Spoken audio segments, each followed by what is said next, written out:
Assalamualaikum warahmatullahi wabarakatuh. Perkenalkan, kami dari kelompok 9 yang beranggotakan Rasha Zumalaisen, NPM terakhirnya yaitu 080, dan juga Sepna Adrian Tias yang NPM terakhirnya yaitu 062.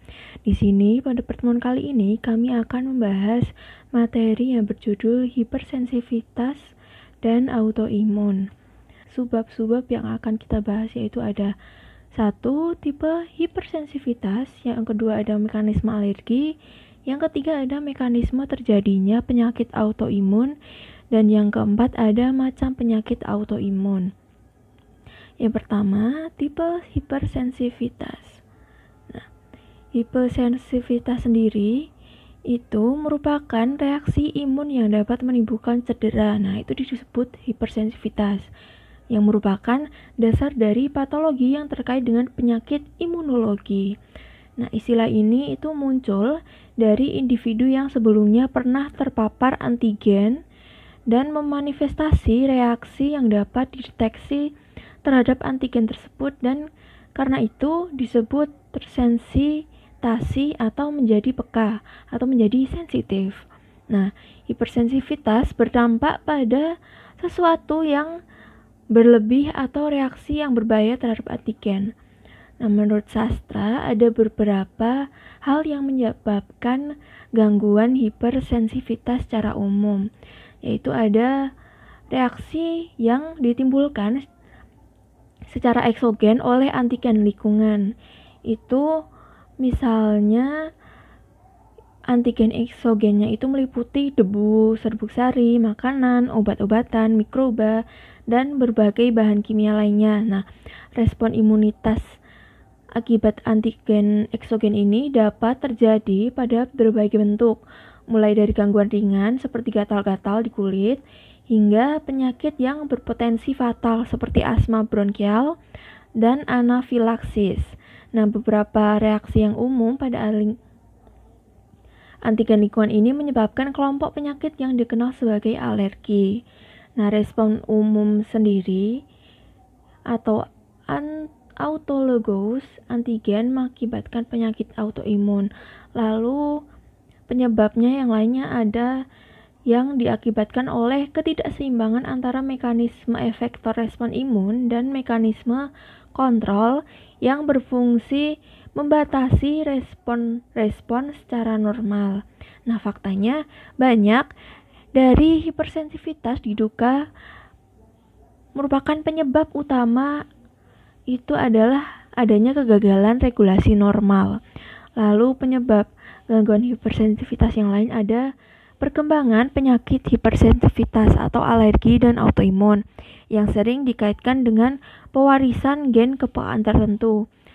Gen HLA dan banyak gen non-HLA telah terlibat dalam berbagai penyakit, yang itu contohnya akan dijelaskan dalam konteks penyakitnya. Nah, mekanisme cedera jaringan pada reaksi hipersensitivitas sama dengan mekanisme efektor pertahanan terhadap infeksi patogen. Masalahnya pada hipersensitivitas adalah karena reaksi-reaksi ini kurang terkontrol, berlebih atau tidak tepat. Misalnya secara normal berlawanan dengan antigen lingkungan atau antigen diri. Nah, dari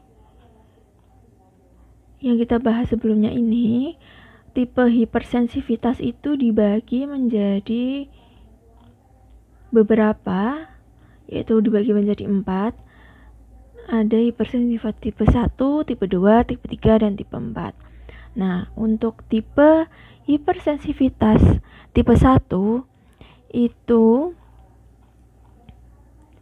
merupakan alergi atau hipersensitivitas 1, yaitu merupakan kegagalan kekebalan tubuh di mana tubuh seseorang menjadi hipersensitif dalam bereaksi secara imunologi terhadap bahan-bahan yang umumnya imunogenik atau antigenik, atau bisa juga dikaitkan dengan yang bersangkutan bersifat atopik. Nah, terdapat dua kemungkinan terjadi pada mekanisme alergi tipe 1. Nah, pada gambar itu kan ada gambar 1 dan gambar 2. Nah, pada gambar 1 itu alergi masuk, melekat atau terikat pada IgE yang berada di dalam permukaan sel mas atau basofil, di mana sebelumnya penderita telah terpapar alergen sebelumnya, sehingga IgE telah terbentuk. Nah, ikatan antara alergen dengan IgE ini akan menyebabkan keluarnya mediator-mediator kimia seperti histamin dan leukotrin. Nah, untuk gambar kedua, itu terjadi jika tubuh belum pernah terpapar dengan alergen. Nah, alergen penyebab sebelumnya. Nah, alergen yang masuk ke dalam tubuh akan berikatan dengan sel B sehingga menyebabkan sel B berubah menjadi sel plasma dan memproduksi IgE. Nah, IgE kemudian melekat pada permukaan sel mas dan akan mengikat alergen. Nah, ikatan sel mas, IgE dan alergen ini akan menyebabkan pecahnya sel mas dan mengeluarkan mediator kimia. Nah, efek mediator kimia ini menyebabkan terjadinya vasodilasi, hipersekresi, odema, spasme, dan spasme pada otot polos. Nah, oleh karena itu gejala klinis yang dapat ditemukan pada hipersensitivitas tipe ini atau alergi tipe ini antara lain itu rinitis atau bersin-bersin pilek, sesak napas, hipersekresi sekret, odem, dan kemerahan yang menyebabkan inflamasi, dan juga kejang atau spasme otot polos yang ditemukan pada anafilaktik shock.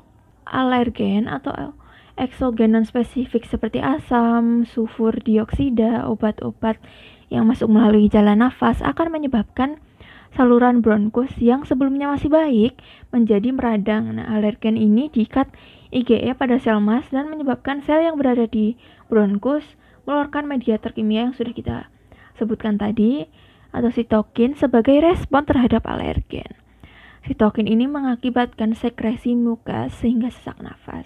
Nah, adapun penyakit-penyakit yang disebabkan oleh alergi atau hipersensitivitas tipe 1 ini adalah ada konjungtivitas, asma, rinitis, dan anafilaktik shock.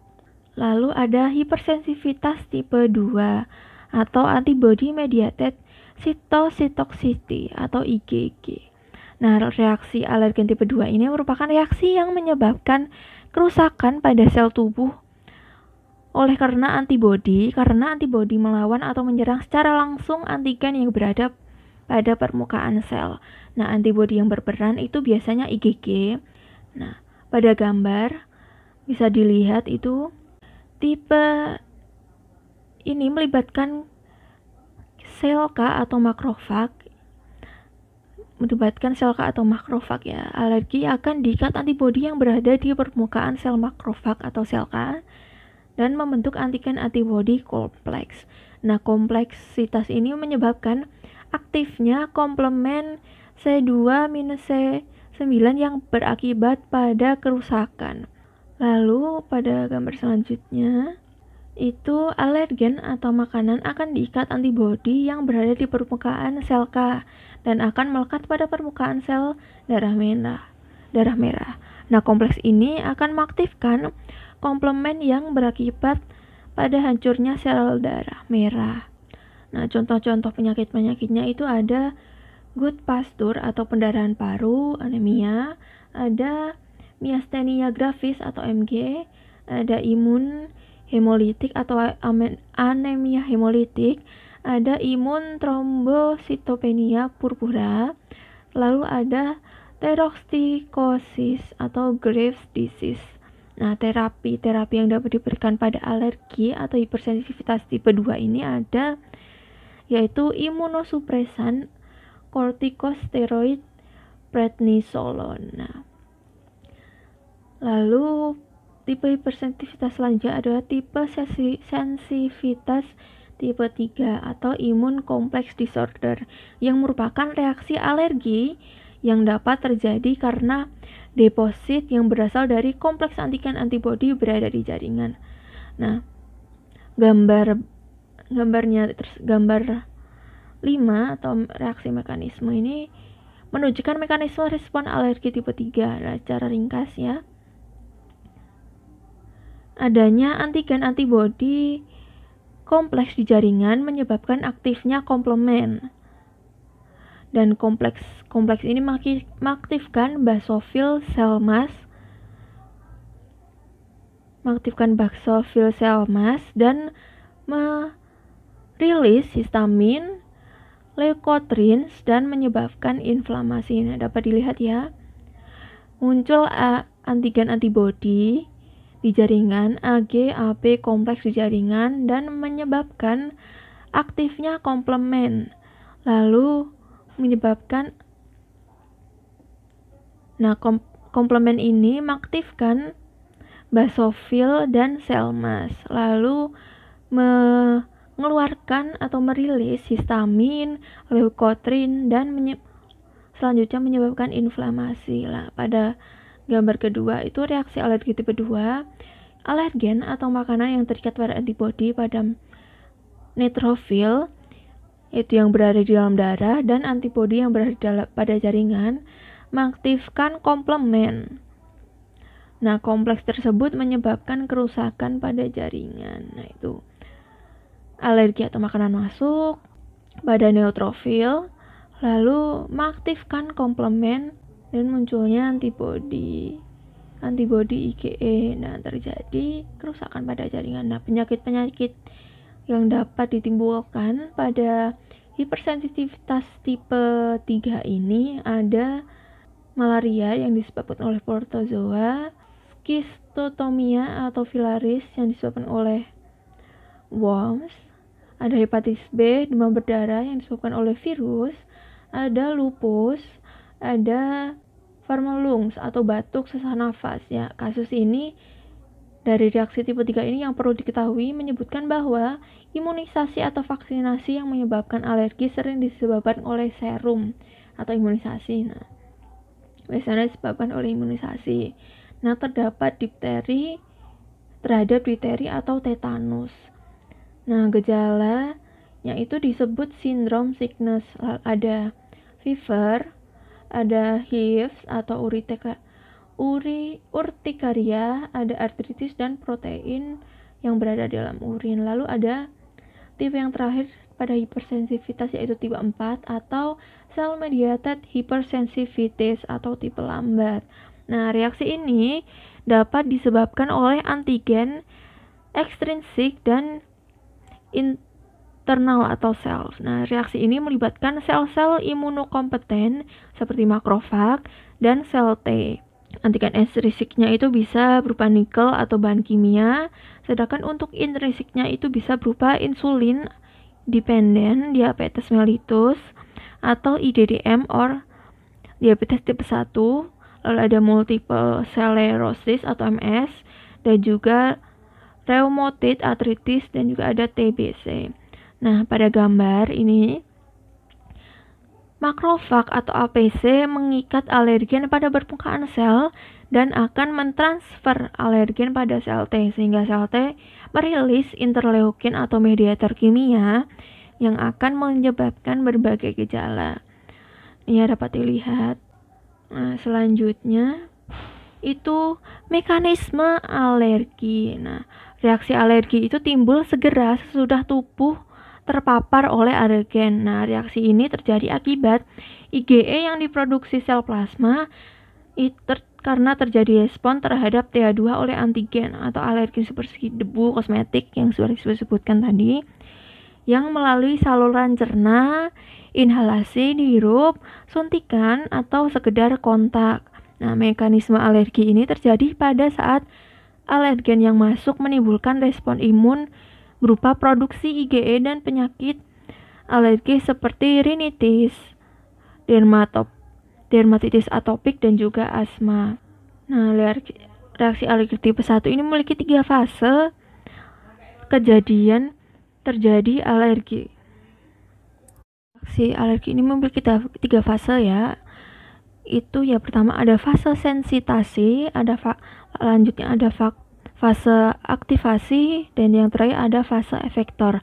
Nah, pada fase sensitasi itu waktu yang dibutuhkan untuk terjadinya pembentukan IgE hingga diikat oleh FC3RI pada permukaan sel emas atau basofil. Lalu pada fase aktivasi itu waktu yang dibutuhkan antara pajanan ulang dengan antigen spesifik dan sel emas atau basofil yang melepas granul.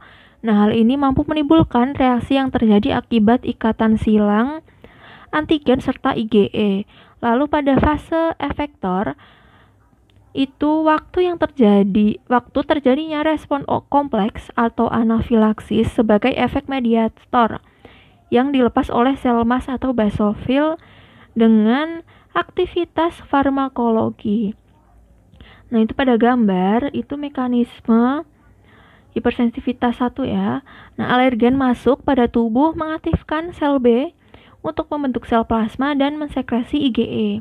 Nah, IgE tersebut menempel pada reseptor IgE spesifik di sel emas.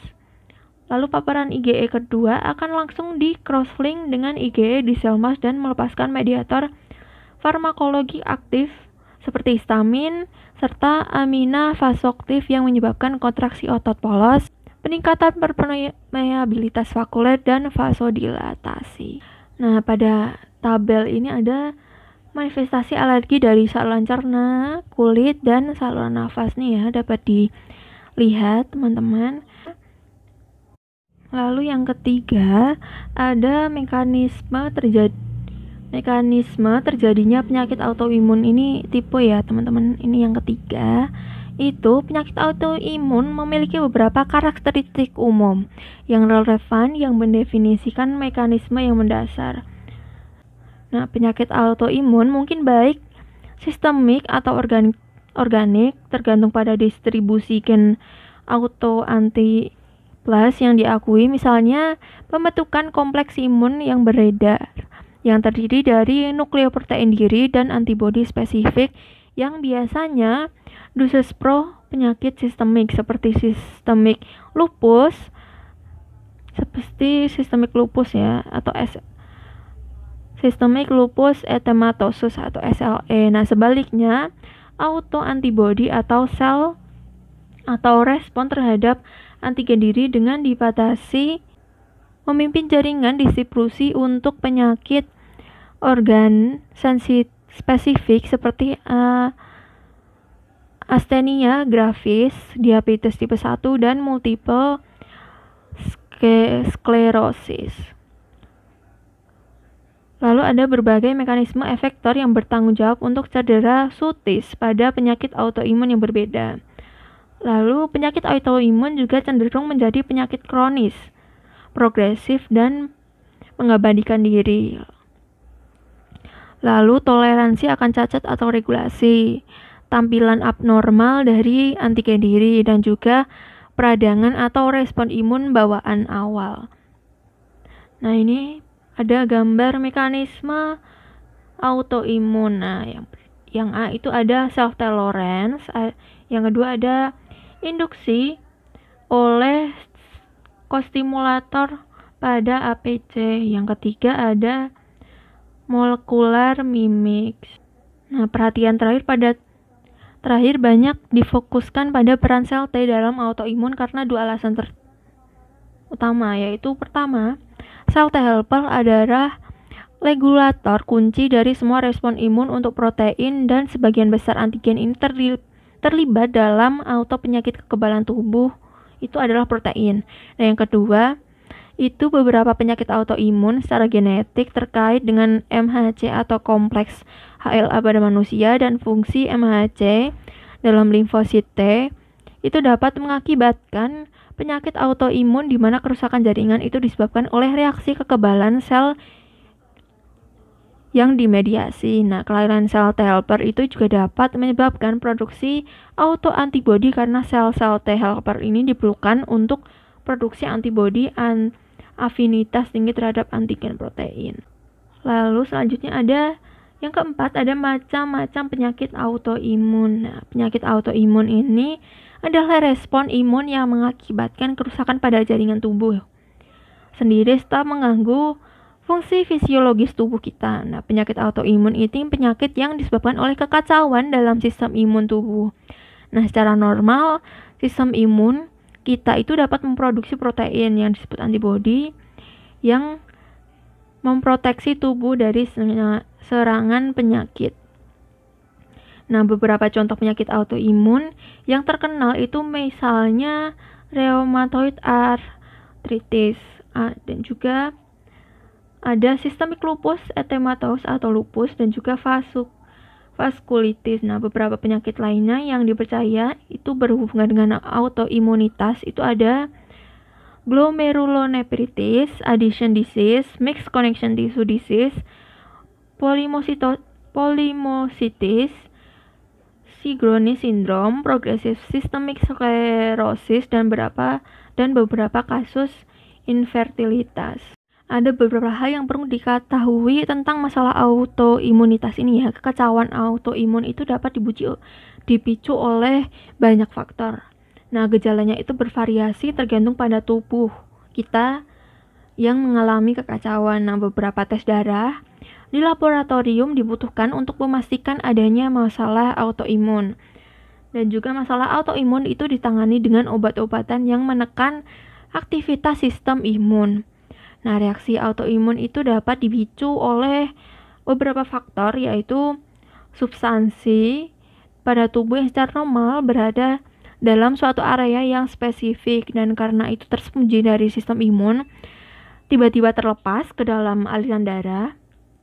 Misalnya, suatu pukulan pada mata bisa menyebabkan cairan mata terlepas masuk ke aliran darah. Nah, cairan mata tersebut menstimulasi sistem imun yang tidak mengenali dan menganggap mata itu sebagai substansi asing lalu menyerangnya. Faktor yang lain yaitu substansi normal pada tubuh berubah oleh virus, obat-obatan, cahaya matahari atau radiasi. Nah, substansi yang berubah itu tampil sebagai benda asing bagi sistem imun. Nah, contohnya itu virus yang dapat menginfeksi tubuh dan mengubah sel-sel tubuh.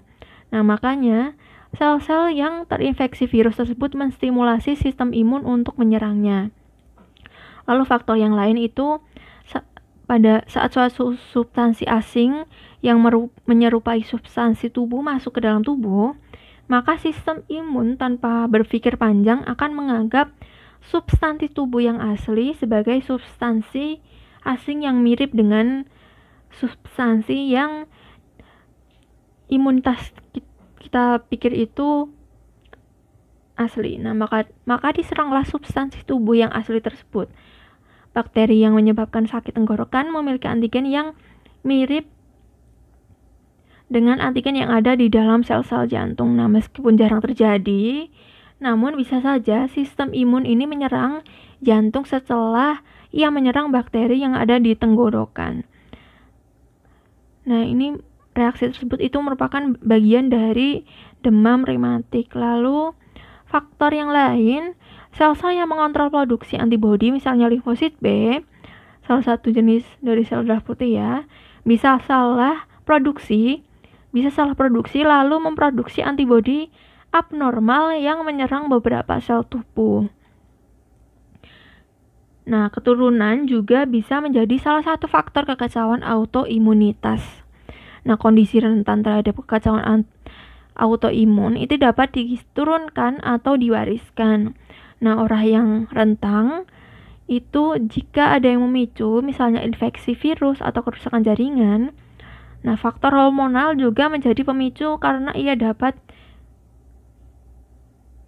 dapat banyak dari penyakit autoimun yang lebih banyak diderita oleh wanita. Nah, banyak dari wanita itu kebanyakan menderita penyakit autoimun. Nah, kekacauan autoimun atau penyakit autoimun itu bisa menyebabkan demam ya, tadi sudah disebutkan. Namun sebenarnya gejala ini tergantung tubuh kita ya. Beberapa penyakit ini menyerang tipe-tipe tertentu jaringan yang di seantero tubuh, misalnya pembuluh darah, tulang lawan, atau kulit. Nah, penyakit autoimun lainnya itu menyerang organ khusus. Nah, sebenarnya setiap organ tubuh termasuk ginjal, paru, jantung, dan otak itu dapat menjadi target dari serangan dari penyakit autoimun ini. Dan akibatnya terjadi radang dan kerusakan jaringan yang menimbulkan rasa sakit, sendi-sendi karena terasa sakit, rasa lemah, rasa gatal, penyakit kuning atau jaundice, sulit bernafas, udema atau akumulasi cairan, dan delirium, dan bahkan juga sampai kematian. Nah, penyakit autoimun ini bisa menyerang siapapun, namun orang-orang yang berisiko lebih besar itu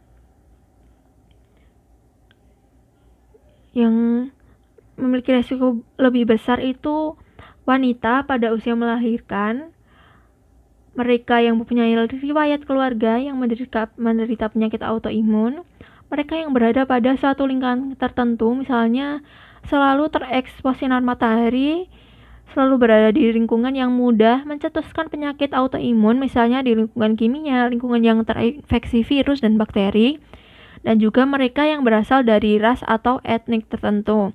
Nah, beberapa penyakit autoimun itu lebih sering didapat atau kondisinya parah pada ras atau golongan etnik tertentu, misalnya peranakan Afrika, Amerika, atau Hispanik atau Amerika Latin. Nah, faktor-faktor dari penyakit autoimun ini ada faktor lingkungan, faktor imunitas, faktor genetik yang sudah kita sebutkan tadi.